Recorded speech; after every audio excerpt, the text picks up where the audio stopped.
بسم اللہ الحمدللہ رب العالمین والصلاة والسلام علی سید الانبیاء والمرسلین اما بعد۔ پیارے بھائیوں، ہم آپ سے نبی کریم صلی اللہ علیہ وسلم کے مدنی کال کو بیان کر رہے ہیں اور نبی صلی اللہ علیہ وسلم نے جو غزوات اور جنگیں کی ہیں ان کا ڈیٹیل ہم آپ سے بتا رہے تھے۔ چنانچہ اب ہم سن 4 ہجری یعنی محمد صلی اللہ علیہ وسلم جب ہجرت کر کے مدینہ آتے ہیں اور ہجرت کا یہ 4تھا سال ہے، تو اس سال بئر معونہ کنویں کے پاس ایک گھٹنا گھٹا۔ اس گھٹنے میں تقریباً 70 صحابہ کرام جو قاری تھے ان کو شہید کر دیا جاتا ہے، یہ پیش آیا۔ اس کے بعد سن 5 ہجری میں نبوت کا جو 5واں سال تھا، جو جنگ اس سال واقع ہوئی وہ تھی غزوہ مریسی۔ سن 5 ہجری میں نبی صلی اللہ علیہ وسلم بنو مستلق سے جنگ کے لیے نکلے اور کامیاب ہو کر لوٹے۔ اسی سفر میں تیمم کا حکم نازل ہوا۔ جب پانی سے ہم وضو نہیں کر سکتے ہیں یا پانی وضو کرنے کے لیے پانی نہ ملے تو ایسی صورت میں پاک مٹی سے ہم تیمم کر سکتے ہیں۔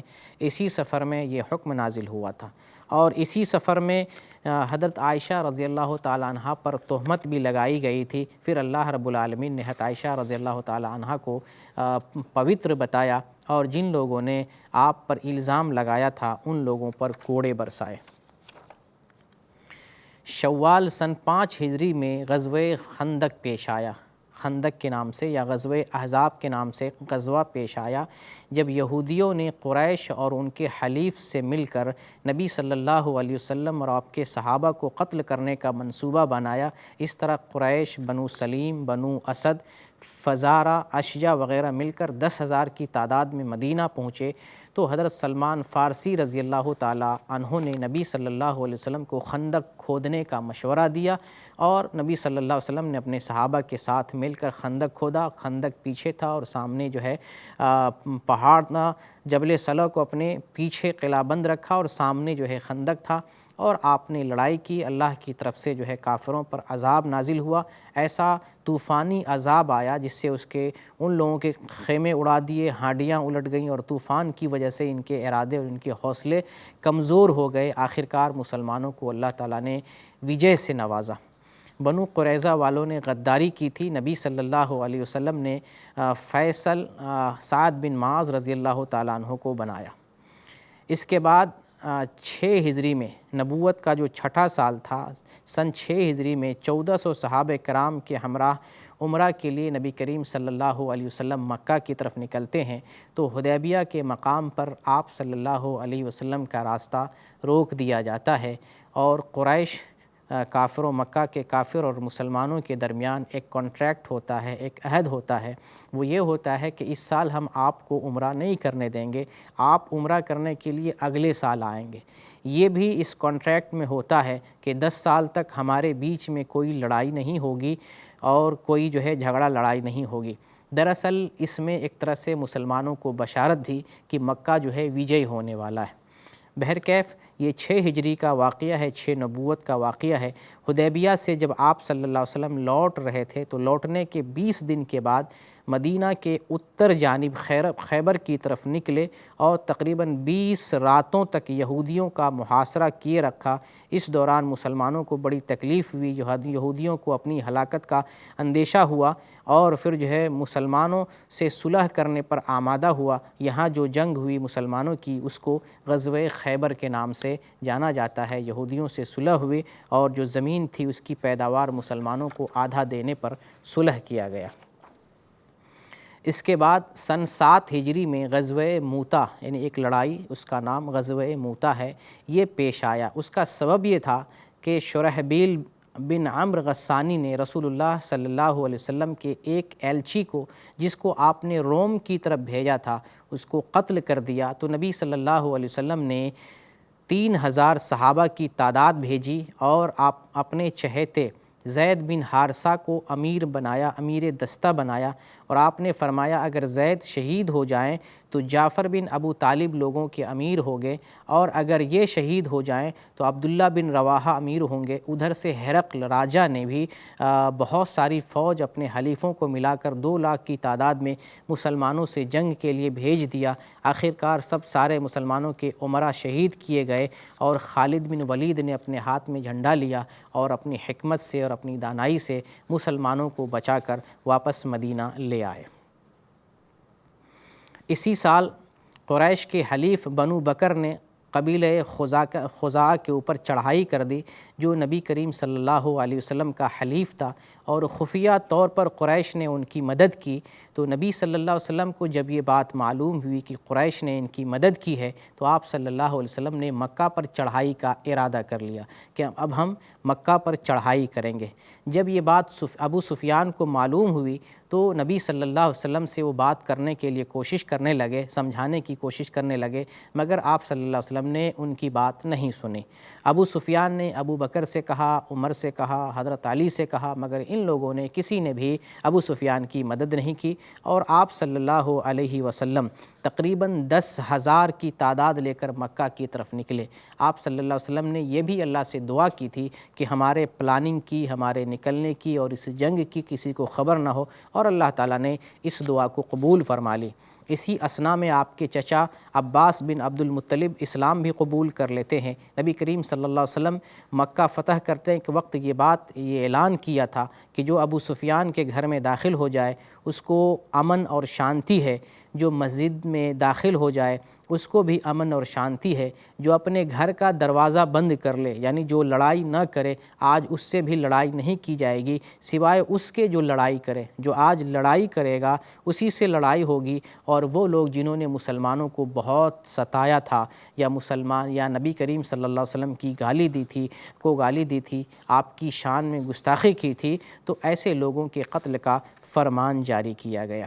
نبی کریم صلی اللہ علیہ وسلم مکہ میں داخل ہوتے ہیں اور بغیر احرام کے آپ خانہ کعبہ کا طواف کرتے ہیں، پھر حضرت عثمان بن طلحہ کو بلاتے ہیں اور آپ سے خانہ کعبہ کی چابی مانگتے ہیں۔ دروازہ کھول کر اندر جتنے بت تھے آپ سب کو توڑ کر پھینک دیتے ہیں، پھر چابی عثمان بن طلحہ رضی اللہ تعالیٰ عنہ کو واپس کر دیتے ہیں۔ مکہ فتح کرنے کے بعد ایک بڑی تعداد نے اسلام قبول کیا، بلکہ قبیلے کا قبیلہ، سمودائے کا سمودائے نبی کریم صلی اللہ علیہ وسلم کے پاس آ کر اسلام قبول کرنا شروع کر دیا۔ جب حوازن، قبیلہ حوازن ایک قبیلہ ہے، اس کو جب معلوم ہوا کہ مسلمانوں نے مکہ کو فتح کر لیا ہے، تو رسول اللہ صلی اللہ علیہ وسلم سے لڑنے کے لیے یہ لوگ نکلے اور اپنے مال، اپنی عورتیں، اپنے سارے بچے لے کر آ گئے۔ نبی صلی اللہ علیہ وسلم 12,000 لوگوں کو لے کر نکلے۔ مسلمانوں کی تعداد بہت زیادہ تھی، مسلمانوں کو کچھ غرور سا محسوس ہوا، تو شروع میں مسلمانوں کو کچھ تکلیف کا سامنا ہوا، پھر اللہ رب العالمین نے مسلمانوں کو قوت دی، مسلمانوں کو حوصلہ دیا اور دشمنوں پر مسلمانوں کو وجے عطا کی۔ پھر حوازن قبیلے ہی سے 14 لوگ مسلمان ہو گئے۔ مسلمان ہو کر نبی کریم صلی اللہ علیہ وسلم کی خدمت میں حاضر ہوئے اور درخواست کی کہ ان کے جو قیدی ہیں ان کو آزاد کر دیا جائے، تو محمد صلی اللہ علیہ وسلم نے ان کو آزاد کر دیا۔ جب آپ صلی اللہ علیہ وسلم قبیلہ حوازن سے فارغ ہوئے تو آپ طائف کے غزوے کا ارادہ بناتے ہیں۔ وہاں پہنچ کر آپ نے 8 دنوں تک محاصرہ کیا، گھیرا بندی کی، اور پھر بغیر جنگ کیے آپ وہاں سے واپس آ جاتے ہیں۔ اب آتے ہیں نبوت کے سن 9ویں سال پہ، نبوت کا یہ 9واں سال ہے۔ اس سال غزوہ تبوک پیش آیا، اس کو غزوہ اسرا، تکلیف والا غزوہ بھی کہا جاتا ہے۔ یہ وہ وقت تھا جب انتہائی گرمی تھی، سخت قسم کی گرمی تھی، پھلوں کے پکنے کا وقت تھا اور سایہ نہیں تھا، آرام حاصل کرنے کے لیے کوئی سایہ اس وقت نہیں ہو سکتا تھا۔ ایسے وقت میں مسلمانوں کو جنگ لڑنا ایک دشوار مرحلہ تھا، پھر بھی مسلمانوں نے نبی صلی اللہ علیہ وسلم کے ساتھ نکلنے کا ارادہ کیا۔ محمد صلی اللہ علیہ وسلم نے صدقہ کرنے کا حکم فرمایا، تو اس وقت میں حضرت عثمان رضی اللہ تعالیٰ عنہ نے 300 اونٹ اللہ کے راستے میں صدقہ کیا، 300 اونٹ پالان اور ٹاٹ کے ساتھ، اور پھر ساتھ ساتھ انہوں نے 1000 دینار بھی صدقہ کیا۔ آپ صلی اللہ علیہ وسلم فرماتے ہیں کہ آج کے بعد اگر عثمان کوئی عمل نہ بھی کرے تو ان کو کوئی نقصان نہیں پہنچے گا۔ اور دوسرے صحابہ کرام نے بھی نبی کریم صلی اللہ علیہ وسلم کی مدد کی اور صدقہ آپ کے پاس جو ہے جمع کیا۔ اس جنگ میں عام منافقین پیچھے ہٹ گئے اور نبی صلی اللہ علیہ وسلم کے 3 جو ہے صحابہ بھی پیچھے ہو گئے تھے۔ بعد میں اللہ رب العالمین کی توبہ قبول کی اور ان کو بھی معاف کر دیا۔ تو یہ سن 9 ہجری کی بات ہے جب غزوہ تبوک پیش آیا تھا۔ غزوہ تبوک میں نبی صلی اللہ علیہ وسلم نے غزوہ تبوک میں نبی صلی اللہ علیہ وسلم نے ایلا کے باشیوں سے جزیہ پر مصالحت کی، اسی طرح سے اہل جربہ اور عذرا سے بھی، اور انہیں پروانہ لکھ کر دیا۔ اسی طرح سے دومت الجندل کے بادشاہ وقیدر سے بھی جزیہ ادا کرنے پہ مصالحت کی۔ تبوک میں نبی صلی اللہ علیہ وسلم نے 10 دن سے زائد راتوں تک قیام کیا، پھر بغیر جنگ کیے مدینہ واپس لوٹ آئے۔ آپ صلی اللہ علیہ وسلم واپس لوٹتے ہوئے ایک مسجد جو مسلمانوں میں تکلیف اور نقصان کے لیے بنائی گئی تھی، مسجد زرار کے نام سے، اس مسجد کو منہدم کر دیا۔ جب غزوہ تبوک ہوا تو غزوہ تبوک کے بعد پھر جو ہے مسلمان بڑی تعداد میں اسلام قبول کرنے لگے اور مسلمانوں کی تعداد بڑھنے لگی، بلکہ جو ہے جماعت کی شکل میں، گروہ کی شکل میں اور بڑے بڑے گروہ کی شکل میں لوگ نبی کریم صلی اللہ علیہ وسلم کے پاس آتے اور اسلام میں داخل ہوتے۔ سن 9 ہجری میں نبوت کے 9ویں سال محمد صلی اللہ علیہ وسلم نے ابوبکر صدیق رضی اللہ تعالیٰ عنہ کو امیر بنایا اور مسلمانوں کو حج کرنے کے لیے بھیجا کہ جائیں اور آپ مسلمانوں کو حج کرا کر لائیں۔ یہ سن 9 ہجری کی بات تھی، اور سن 10 ہجری میں محمد صلی اللہ علیہ وسلم نے حجۃ الوداع کیا اور آپ کے ساتھ تقریباً جو ہے 1 لاکھ کی تعداد تھی۔